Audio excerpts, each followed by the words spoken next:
My stepsons laughed. You live in our house, not the other way around. I put the house up for sale and left on the first morning flight. 2 weeks later, they saw the rental listing online, with the note, New owner. Don't forget to subscribe and share your experiences below. Let's get started. I wasn't there when they were born. I wasn't there for the scraped knees, the sleepless nights, the first words, the tantrums in grocery stores. I didn't earn their first memories. But I was the man who came when it got hard. I met Brooke at a cookout in Franklin. I was 39, single for years, burnt out from the kind of bachelorhood that leaves you empty even in a crowded room. She had the kind of smile that made you forget the noise around you. She also had 2 boys, Connor, who was 13 and already taller than most of his teachers, and Jake, a sharp-eyed 11-year-old with a permanent scowl and a wit that drew blood. Their father, Rick, was mostly a name they used when things went wrong. Dad wouldn't do that. Or when Dad used to live here. Used to. Rick drifted through their lives like a seasonal wind, hot air and nothing else. He came with gifts and stories and promises. Birthday calls that arrived 2 days late. Christmas cards with $100 bills folded inside, like paper could patch the absence. I wasn't trying to replace him. I made that clear to Brooke. I didn't want to wear another man's skin. I just wanted to show up, do the work, earn my place one dinner at a time. She said that's all she needed. She said the boys would come around. I believed her. I married Brooke 2 years later. I was 43. The wedding was quiet. Just a few family and friends in a rented backyard with string lights and folding chairs. Connor and Jake wore matching blue ties. They didn't smile, but they showed up and that felt like something. The house we moved into was a 2-story colonial outside of Nashville. It needed work. The gutters sagged, the water heater was temperamental, and the yard was more weeds than grass. I put my hands into all of it, painted the rooms, fixed the banister, rebuilt the deck. On weekends, I walked the aisles at Home Depot like a priest stocking up for communion. That was how I showed love. I fixed things. I wasn't trying to buy anyone's affection. But I paid the mortgage. I paid for the boys' school fees, their cleats, their dental work. I bought groceries, clothes, Christmas presents. I covered the cost of their lives without ever being asked, and without asking for anything in return but a seat at the table and a little decency. At first, the rhythm of family life felt real. Dinner at 6. Movie nights on Fridays. Mornings where Jake would sit at the counter with cereal watching me pack lunch. Even Connor, distant as he was, would toss a hey my way now and then. I taught them how to check the oil in the car, how to hold a hammer, how to patch drywall. I thought we were building something. Brooke was working full-time back then, long shifts at the clinic. I picked up the slack at home, dishes, trash, weekend Costco runs. I didn't resent it. I saw it as investment. You put in the work, you get the family. Simple math. But something shifted around year 5. Connor got quieter. Jake got sharper. Their eyes stopped meeting mine. When I asked how their days were, I got shrugs. When I made a joke, I got silence. When I asked for help, clearing the table, mowing the lawn, they acted like I was a substitute teacher stepping out of line. And Brooke, she began to disappear into her phone. It started with harmless things. Pinterest, a few texts, then whole evenings where she sat in the living room, the glow of her screen lighting her face more than the lamps did. She'd laugh at messages I never saw. I'd ask what was funny. She'd say, just something stupid. Her smile would vanish the second she looked up. Sometimes I'd walk in and they'd all go quiet. Brooke, Connor, Jake. Like I'd stepped onto a stage mid-scene, unwelcome and late. Decisions started happening without me. Vacations planned. Budgets changed. When I asked what was going on, the answer was always the same. Mom will decide. That phrase dug under my skin. Mom will decide. Like I was just the man who drove the car, paid the bills, waited in the parking lot. Like I didn't have a vote. Like I wasn't family. I tried to bring it up with Brooke. Asked her if she'd noticed how things were shifting. She said, they're just teenagers. It's normal. But it wasn't normal to be ignored in your own home. It wasn't normal to work 12 hours, come home with takeout, and have it greeted with eye rolls.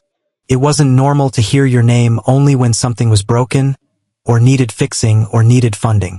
Still, I held on. I told myself they were going through a phase. That one day, when the fog lifted, they'd look back and see me. Not as a stranger, not as a placeholder, but as the man who showed up. That hope lasted until one Tuesday evening. I had just gotten home from work. Connor and Jake were upstairs. Brooke was making spaghetti. I was walking down the hallway when I heard it. Connor's voice, on speakerphone, loud and unfiltered. "He's not our dad," he said. "He just lives in our house. It's not like he owns it." Jake laughed. That short, sharp kind of laugh that teenagers use when they know they've crossed a line but don't care. I stopped in my tracks. Stood there with my hand still on the doorknob.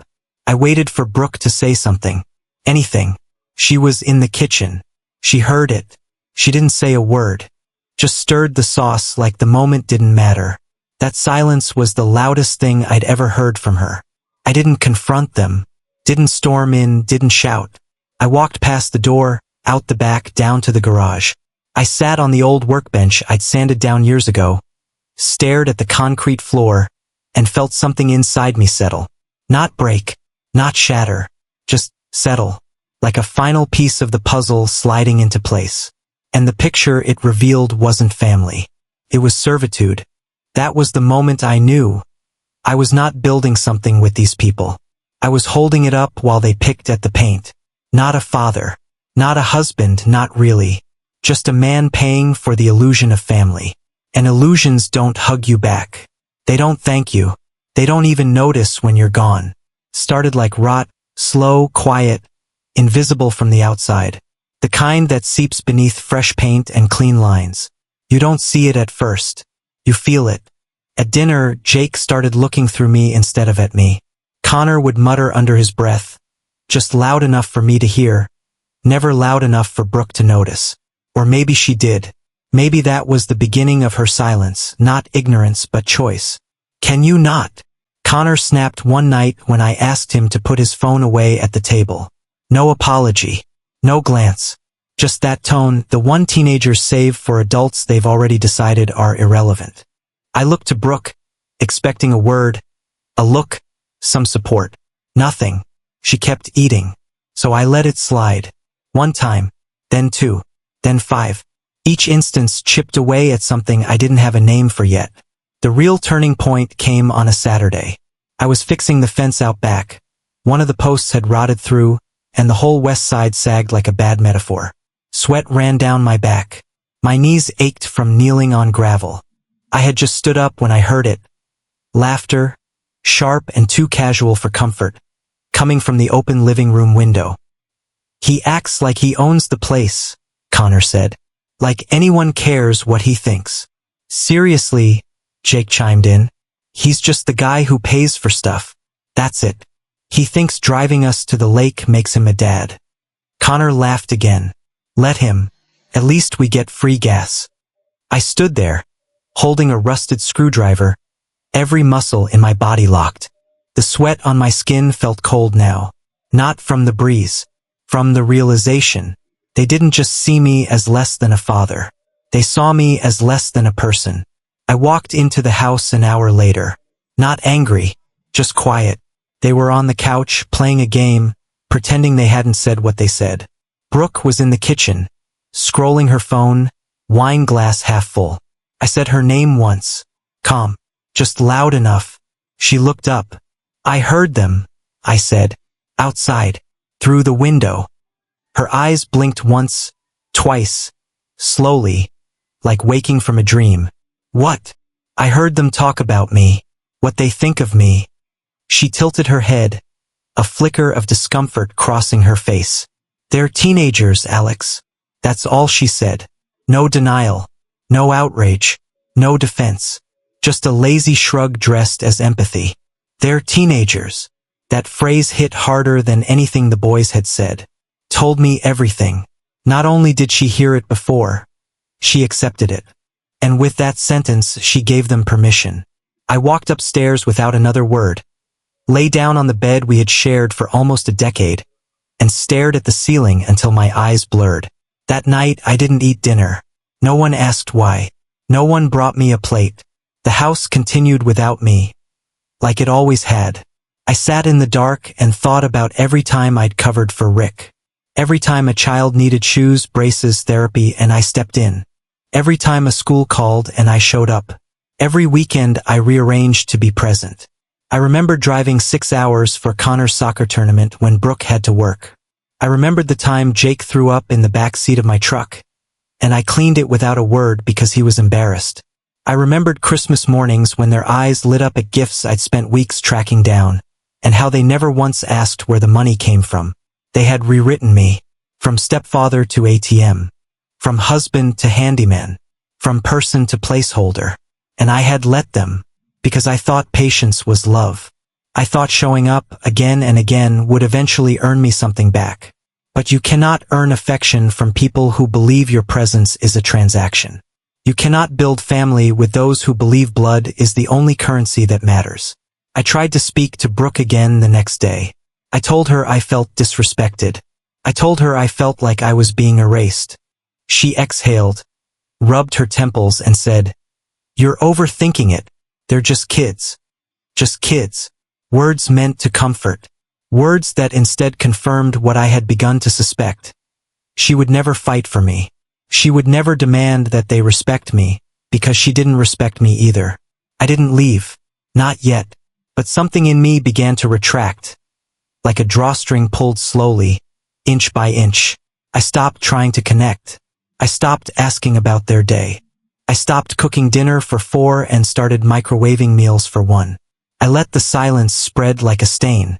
And in that silence I began to plan. It wasn't a decision made in anger. It was made in exhaustion. The kind of exhaustion that settles in your bones when you realize that no amount of sacrifice will ever change the script you've been written into. I started with the numbers. Pulled bank statements, tuition schedules, utility bills, property taxes. I saw it all clearly now. Line after line of evidence that I was the invisible scaffolding holding up a life that would collapse without me. I was not their stepfather. I was their financier. And financiers don't stay when the investment turns to rot. One night, I stood outside in the backyard, staring at the fence I'd fixed. The boards were still straight. The paint was still clean. The kind of work that doesn't need applause, just recognition. I looked at that fence and thought, I could sell this place. They wouldn't stop me. My name was on the deed. My credit paid for the loan. My hands kept the walls from crumbling. So I made the decision. Quietly, cleanly, without ceremony. The next morning I called a realtor. Asked her what it would take to list a house like mine. Gave her the square footage, the location, the upgrades I'd done over the years. She said it could sell quickly. Families were moving in from the city. People wanted space. Perfect, I said. By the end of the week I had the papers. I didn't tell Brooke. Not yet. I needed to be sure I wouldn't change my mind. Then came the final test. Jake left his laundry all over the living room. Socks, shirts, half a pair of gym shorts on the arm of the couch. I asked him to pick them up. He looked at me like I'd asked him to scrub the floor with a toothbrush. Do I have to? He said. Not to me. To Brooke, who had just walked in. She looked at the clothes. Then at me. Then at him. Yes, Jake, she said, exasperated. Pick up your stuff. He did, but not for me. For her. She turned and walked away, already scrolling her phone before she left the room. That was it. The last nail. I walked out back, sat on the deck I'd rebuilt, and signed the listing paperwork with a pen that felt heavier than it should have. That night, I made a quiet transfer. New account. New password. New name on the mailing address. I booked a flight to Denver, just a weekend trip at first. A test run. I found a rental near the mountains. Small. Clean. Enough. I stared at the confirmation email and felt nothing. Not guilt. Not sorrow. Just space. A strange, weightless space where obligation had lived for years. And that's when I knew the final crack wasn't the words the boys said. It was the silence that followed them. I woke before dawn. Not from an alarm, I hadn't set one, but from the kind of quiet that presses against you when something final is about to happen. The air was thick, gray, and still. Brooke was asleep beside me, her breathing shallow, her phone glowing faintly on the nightstand. 2 new messages from a name I didn't recognize. I didn't look closer. I didn't need to. I got out of bed, dressed in the dark, and walked through the house one last time. Every room held echoes. The photos on the wall, all of them framed in the way she liked, white borders and forced smiles, looked like a gallery of strangers. I stopped at one. Connor at 10, holding a fish he caught at the lake. Jake beside him, grinning with a gap where his front tooth used to be. Me behind them, hand on their shoulders, a borrowed pride on my face. I thought of that day, the heat, the laughter, the way they called me Alex instead of Dad, when showing the fish to their mom. I told myself it didn't matter. Names were just words. I see now that words are everything. I walked to the kitchen. The table was cluttered, cereal boxes, empty glasses, a half-written grocery list, the ordinary chaos of family life. For years, I'd loved this mess. It had meant I was part of something living, something worth the labor. Now it looked like debris. I sat down and wrote the note. Thanks for everything. Now this house is truly yours. No flourish, no signature, just that. Felt right. A statement, not an explanation. Then I placed my keys beside it. The truck, the shed, the house, and stepped outside. The sky was pale blue, the world not quite awake. The for sale sign leaned against the porch, ready for the agent to install later that morning. I slid my suitcase into the backseat of the car and took one last look at the house I'd built, patched, paid for. The paint still looked fresh. The fence stood straight. Even the lawn, cut 2 days ago, looked peaceful. You can't tell by looking when a home has stopped being one. At the airport, I felt nothing. No fear, no thrill. Just release. Like setting down a weight I'd forgotten I was carrying. Denver greeted me with cold air and light that cut cleanly through the clouds. I rented a small apartment on the edge of the city, overlooking the mountains. Sparse furniture, a window that faced west, a silence that didn't judge me. That first night, I slept 12 hours straight, the kind of sleep that doesn't come from comfort, but from the absence of responsibility. 2 weeks later, the messages started. First from Brooke, then Connor, then Jake. The same pattern. Confusion, disbelief, anger. Where are you? What's going on with the house? Mom says you sold it. Is that true? How could you do this to us? I didn't respond. Not out of cruelty. Just clarity. There was nothing left to say that they would hear. Then one evening, a photo appeared on social media. Brooke's account, though the caption wasn't hers. It was a listing photo of the house. Freshly staged, curtains drawn, beds made, flowers in vases. The caption read, "Owner changed. Property available for rent." Someone had tagged her. I could imagine the scene, her scrolling through her feed, seeing it, feeling the floor tilt beneath her. Connor beside her, Jake leaning in, all of them realizing too late that the foundation of their comfort was never theirs. I poured a drink and stared at the screen. The image didn't hurt. It almost made me smile. They would rage. They would call me selfish, cruel, ungrateful. They would tell each other that I'd abandoned them. Maybe they'd even start to believe it. But I hadn't abandoned anything. I had stopped being their sponsor. There's a difference. The next day, Brooke called again. I didn't answer. She left a voicemail, her voice trembling, the edge between panic and accusation. "Alex, you can't just disappear. The boys need school money. We need to figure out the bills. You can't just..." Her voice cracked. "You can't just walk away." But I could. And I did. A week later, another voicemail, this time quieter, colder. "Fine. You win. We'll figure it out without you." I almost laughed. There was nothing to win. There had never been a contest. Only a contract. One that I hadn't realized I'd been trapped in, signed with effort and paid with silence. The days grew easier. I woke to mountain light instead of slammed doors. I ate when I wanted, cooked for one, left dishes in the sink without apology. Sometimes I'd walk the streets at night, watch strangers through lit windows, couples talking, families arguing, televisions flickering. All of it looked like a world I'd once rented, not owned. I thought about Connor sometimes. Whether he still rolled his eyes when asked to do chores. Whether Jake still mocked the way I said grace at dinner. Whether Brooke ever looked at her phone now and wished she'd put it down back then. But the thoughts were distant. Not angry, just quiet. Then, one morning, an envelope arrived. Forwarded from the old address. Brooke's handwriting. I recognized it instantly. Inside, a single photo. The boys standing in front of the house with boxes in their hands.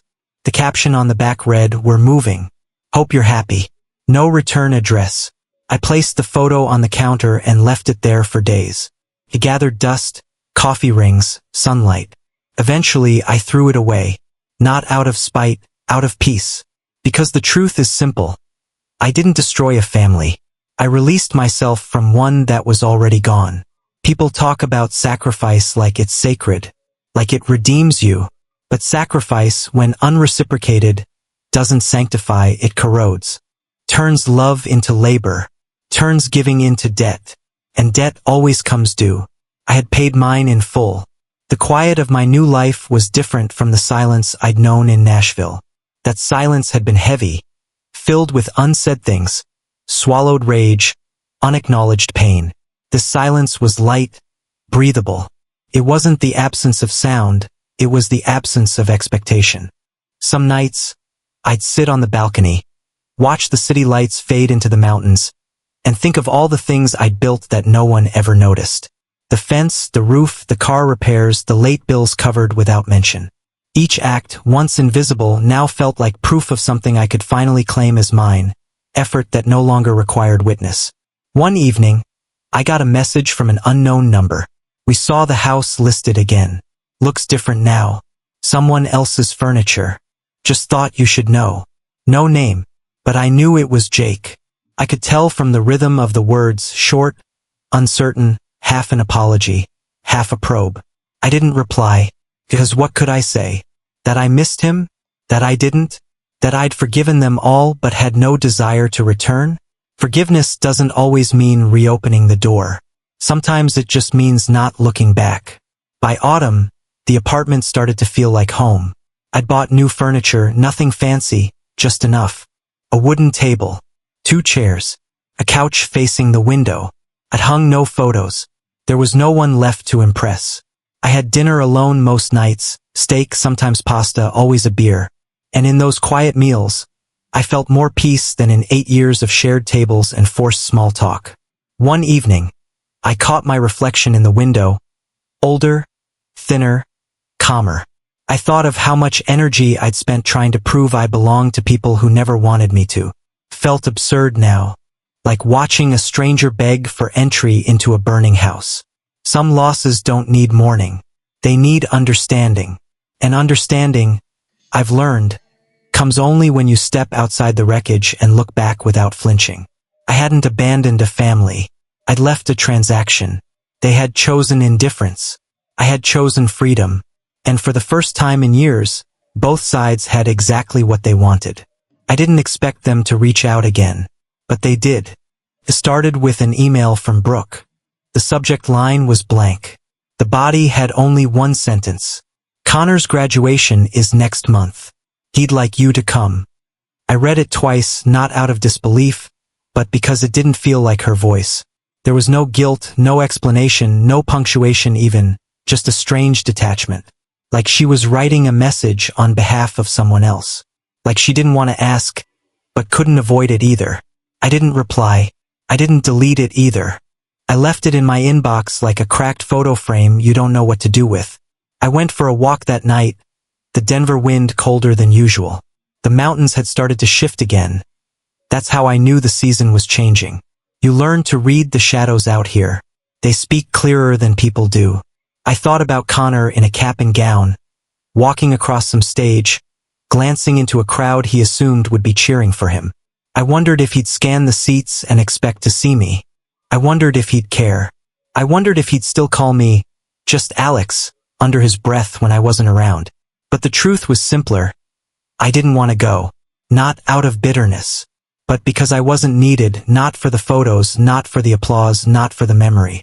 I wasn't part of that narrative. Not really. Just the scaffolding.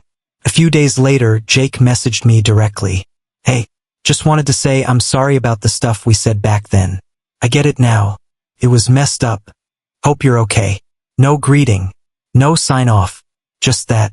I stared at the words for a long time, trying to feel something: relief, pride, anger. Instead, I felt distance. Not indifference, not hate. Just the long, cold stretch between who we were and who we had failed to become. I didn't answer him either. Not because I was punishing him. Because some things can be forgiven but not resumed. I wasn't angry anymore. That was the strange part. Anger had been a young man's game. What I felt now was older, slower, like standing at the edge of a cliff, watching the waves chew away at what once was solid ground, and finally understanding that erosion is natural. I had tried to build a home on something that was never steady. Not respect, not loyalty, just obligation dressed up as family. I still remembered the first time Jake called me Alex with intent. Not just habit, intent. He'd been 12. We were at a hardware store. I was buying materials to fix a leak in the roof. A stranger had complimented us, said something like, "Helping Dad out today?" Jake looked up and corrected him instantly. "He's not my dad." The man had blinked, confused. I'd smiled and said nothing. Jake didn't look at me afterward. He just stared at the drill bits. I carried that moment like a cracked rib, invisible, but every breath reminded me. I told myself it didn't matter. I told myself that showing up was more important than being acknowledged. That if I kept giving, they'd eventually understand what I had offered. But kids don't remember who paid for the ceiling over their head. They remember who made them laugh, who bent the rules, who left. Rick had always been a shadow in their lives, and somehow that made him a myth. Unseen enough to be forgiven, present just enough to be missed. Me? I was the daily grind. The man who made them do dishes, who said no to concert tickets, who asked them to show up and clean up and grow up. The man they could resent without risking abandonment. That's the cruel irony of step-parenthood. You give everything and still remain optional. The next month passed quietly. No more messages. No more invitations. Just the soft hum of life finally returning to something mine. I got a job at a local furniture repair shop. Not glamorous work, but steady. The kind of work where your hands stay busy and your mind gets to rest. I liked sanding old wood. I liked giving broken things a second life. Felt cleaner than anything I'd done in that house. I rented a larger apartment. Nothing fancy, just 2 bedrooms so I could have space to work on projects. The second bedroom stayed empty. I didn't hang pictures. Didn't bring anything from the old house. Even the clothes I wore felt different. Less tight. Less like armor. I met people. Slowly. Carefully. A neighbor named Elaine, whose dog barked too much but always wagged his tail. A cashier at the corner store who remembered my name. A barista who asked about my weekends. None of them knew my past. None of them saw me as someone's disappointment. They just saw me. I started cooking again. Not for anyone. Just because I liked the smell of garlic in a quiet kitchen. I bought better knives. Learned how to make sauce from scratch. Took up cycling. Started reading again. Not books about parenting. Not self-help titles with bold fonts and empty promises. Just fiction. Mystery novels. Stories that ended. Every now and then, I'd hear about the boys through mutual friends or old coworkers. Connor got into engineering. Jake was looking at art schools. Rick had shown up again briefly, promising to help. He didn't. Brooke had gone back to school herself, nursing. She posted less now. I suppose even silence runs out of things to say. One night I received a letter. Handwritten. Folded 3 times. No return address. Jake again. I don't expect you to write back. Just wanted to say I'm grateful now. For the house. For the rides. For the bills you never made a big deal about. For showing up even when we didn't want you to. I didn't understand what that meant until now. I'm sorry I made you feel like you weren't part of it. I think I just didn't know how to make space for you. Maybe we weren't taught to. Anyway, thank you. For all of it. I read it 3 times. Then I set it down. Not in a drawer. On the table. In the open. It didn't change anything. But it didn't need to. Because by then I had learned the truth. Not every ending needs a reconciliation. Some just need recognition. Jake's letter didn't erase the years of dismissal. It didn't restore what had been hollowed out. But it was a brick. A real one. And for once it had come from him. That was enough. I never replied. He never wrote again. Sometimes the act of apology is more powerful than its reply. Months passed. The seasons turned. The house I'd sold changed hands again. I saw the listing once by accident. Different paint, new furniture, a kitchen remodel that clashed with the bones. It looked clean. Sterile. Like a place trying to forget what it used to hold. I didn't feel a thing. Not loss. Not nostalgia. Just confirmation. That house had never really been mine. Not in the way that matters. Ownership is paperwork. Home is recognition. I had neither. But now, in this small apartment, with the creaky floorboards and the chipped mugs and the window that lets in too much sun, now I have peace. Peace isn't loud. It doesn't announce itself. It creeps in through the silence after years of begging for noise. I spend mornings walking trails. I cook what I want. I speak when I feel like it. I'm not angry. I'm not lonely. I'm just free. People think sacrifice guarantees love. It doesn't. Sacrifice without recognition becomes servitude. And I had served long enough. So now I leave you with this. They told me I was nothing. That I had no rights. That I was not their father. And finally I believed them. I stepped back. I let them feel the air where I used to stand. And only then did they understand what presence truly costs. So I ask you, was I wrong to leave? To cut the cord? To choose dignity over duty?